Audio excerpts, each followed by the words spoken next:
A wise man once said, hell is not a place you go if you're not a Christian, but it's the failure of your life's greatest ambition. That's because all somebody really is the dream they have. If you don't have a dream, then you don't really even have an identity, because the dream usually guides all your major decisions in life, and part of it because all their major decisions are leading up to or in pursuit of the dream that they have.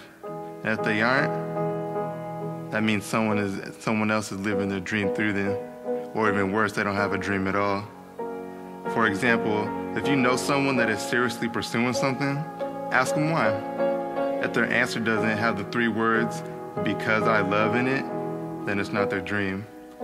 Also, someone that is truly living without a dream is really just a person wandering out through life without any real goals, motivation, or really true love or passion for anything.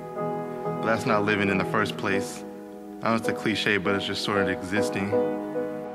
So if there was someone that you genuinely hated, despised, just fucking loathed, and you want to destroy them, take the bullets out of the gun, put the fucking knife back in the drawer, because if you really want to do some serious damage to another human being, all you have to do is take away their dream or the possibility of them ever achieving that dream, and force them now to just fucking live with that shit.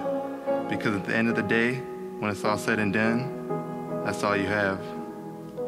And with that, no matter what happens, if you really want something in life, never stop trying to get it or achieve it no matter what happens, no matter how many times you fail.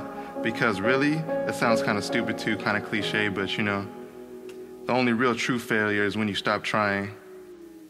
Everybody knows who Michael Jordan is because he was one of the greatest basketball players ever to play the game, but there's no way any young basketball player can ever hope to be as great as him if they ever give up at any point. Michael Jordan, you know, everybody knows the story, but you know, for those that don't, just bear with me for a second. Michael Jordan tried out for his high school basketball team. You would think any coach would give their right arm just to have one of the fucking greatest players of all time on their team. But he went to see who made the team, you know, the little bulletin board shit, and he found out he got cut. Now, if Michael Jordan would have said to himself, if I can't even make the high school team, what makes you think I could even make it to the college team, let alone play in the NBA? And he would not have fulfilled his destiny as one of the greatest basketball players of all time.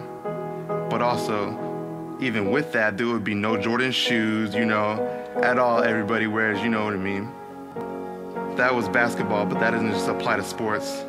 If you ever want to achieve anything even close to the magnitude of what Michael Jordan did, then you have to share the same belief. Michael practiced hard day in and day out from that point. The next year after he tried out, he didn't even go look at the stupid little paper, little bulletin board thing, he didn't even look at it. What he did was, he just went to the gym as if he made the team without even looking at it. The rest is history. So when you're pursuing something, even if it's not your dream, remember that nothing in life worth having comes easy, and it's hard to keep working at it and never give up, but you gotta do it anyway.